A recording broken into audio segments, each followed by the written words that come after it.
সত্যি কথা বলেন, ওঠে না? মেজাজ খারাপ হয়ে যায় না? হযরত হুযায়ফা বলেন, কানা ফি লিসানি জারবুন আলা আহলি, আমার পরিবারের উপর আমার জবানে রাগ এমন খুব বেশি, সংযত থাকতে পারি না।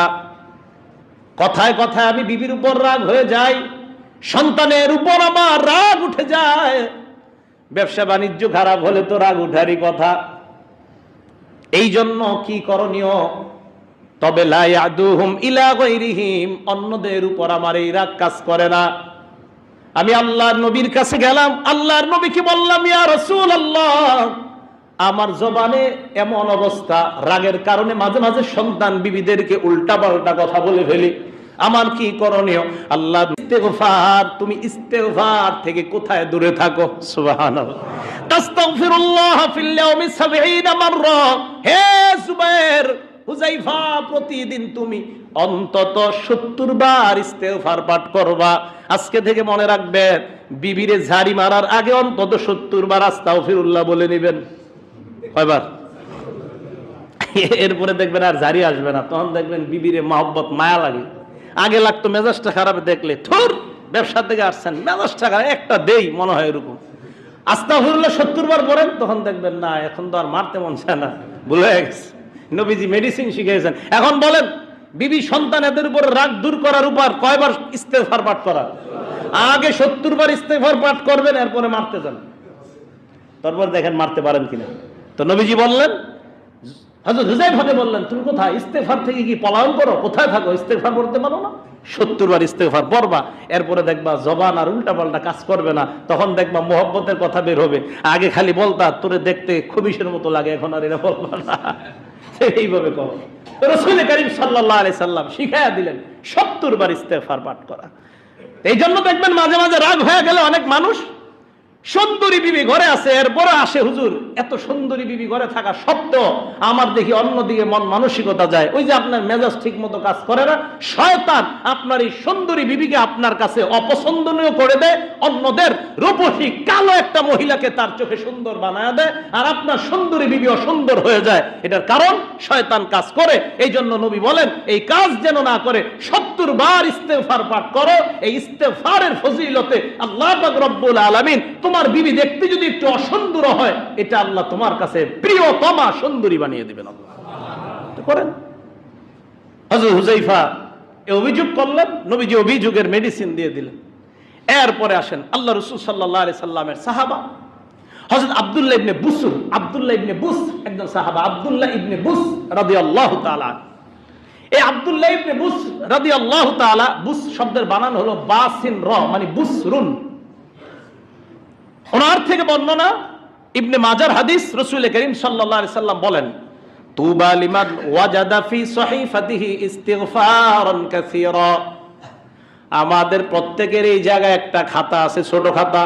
কোন জায়গায়? এই যে জায়গায়, গলায়। এই কোরআনে আসছে এই কথা, ওয়া কুল্লু ইনসানিন আলজামনাহু তাইরাহু ফি উনুকি। আমলনামা প্রত্যেকের গলায় আমি ঝুলাইয়া দিছি। কোথায় আছে আমলনামা বলেন? গলায়।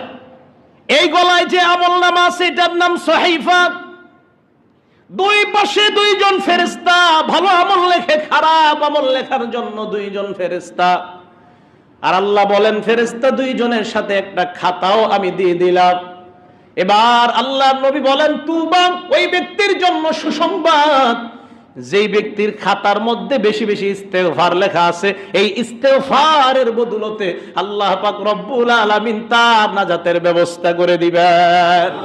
সুসংবাদ, যার খাতার মধ্যে ইস্তেগফার লেখা আছে। এই জন্য আজকে থেকে আরেকটা আমল করবেন। প্রথমে নিয়ত করবেন, আমার এই জায়গায় একটা খাতা আছে, এটার মধ্যে ইস্তেগফার লিখতে হবে। তো আপনি যদি 10 বার পড়েন, তাহলে কয়বার লেখা হলো বলেন? 100 বার বললে কয়বার লেখা হলো? কয়বার বলেন? 1000 বার যদি পড়েন, কয়বার লেখা হলো? আবু হুরায়রা কোন, হে মিয়া, তোমরা কি এত বখিল নাকি? 1000 বার কেন পড়বা তোমরা? আবু হুরায়রা বলেন, লা আস্তাগফিরুল্লাহ ওয়া আতুবু ইলাইহি কুল্লা ইয়াউমিন 12000 মাররা। আমি আল্লাহর দরবারে প্রতিদিন 12000 বার ইস্তেগফার পাঠ করি।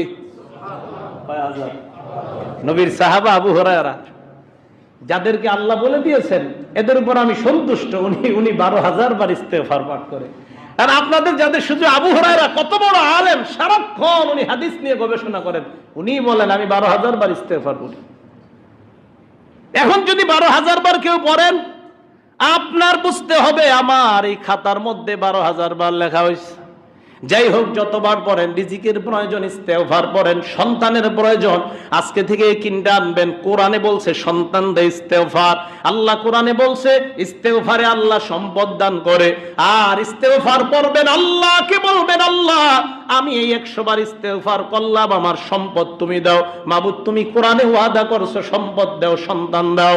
এই নিয়তে নিয়তে ইস্তেগফার গুলা পাঠ করবেন, আশা করা যায় আল্লাহ আপনার নিয়ত পূরণ করে দিবেন। আবু হুরায়রা বলেন আমি প্রতিনিয়ত 12,000 বার ইস্তেগফার পাঠ করি।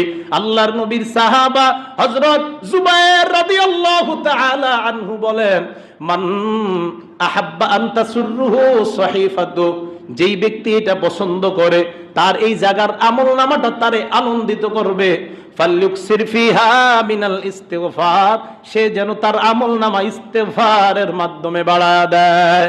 আল্লাহর নবীর সাহাবা আনাস রাদিয়াল্লাহু তাআলা আনহুর বর্ণনা, আল্লাহ পাক রব্বুল আলামিন দুনিয়ার যত আদম সন্তান আমাকে আপনাকে প্রত্যেককে আল্লাহ ডাক দেয়, ডাক দিয়া বলেন ইবনা আদম ইন্নাকা মা দাউতানি ওয়া রাজাউতানি গফারতু লাকা আলা মা কানা ফিকা। হে আদম সন্তান, তুমি যখনই আমাকে ডাকো, দেখেন তুমি যখনই আমাকে ডাকো আর আশা করো। এখন বলেন আমরা আল্লাহকে ডাকবো, সাথে সাথে আশা রাখবো, কি বলেন? আল্লাহ বলেন যখনই ডাকো এবং আশা করো। অনেকে বলে হুজুর আল্লাহর কাছে কি আশা করব? আপনার যা মন চায় তা আশা করেন। হুজুর আমি 20 তলা একটা বিল্ডিং চাই, হ্যাঁ বলেন। আল্লাহর কাছে যা মন চায় তা বলেন আল্লাহ হালাল ভাবে 20 তলা বিল্ডিং বানা দাও, আমি এটার মাধ্যমে দেশের সেবা করতে চাই, বলেন। আল্লাহ বলেন ইন্নাকা মা দাউতানি ওয়া রাজাউতানি, আমাকে যখন ডাকো আর সাথে সাথে আশা করো, গফারতু লাকা আলা মা কানা ফিকা, যত বড় অপরাধের ক্ষমার আশা নিয়ে আমাকে ডাকো, আমি আল্লাহ ওয়াদা করলাম তোমার অপরাধ আমি মাফ করে দিলাম। এরপর আল্লাহ বলেন ইবনা আদম লাউ বালাগাত যুনুবুকা আনানাস সামা, তোমার গুনাহ যদি আসমানের চূড়ায় গিয়ে পৌঁছে, সুম্মাস্তাগফারতানি, এরপর আমার কাছে তুমি ইস্তেগফার পাঠ করলা, তোমার গুনাহটা আকাশের চূড়ায় গিয়ে পৌঁছে গেছে। আল্লাহ বলেন গফারতু লাকা, সত্যি আমি আল্লাহ বলতেছি আমি তোমাকে মাফ করে দিলাম।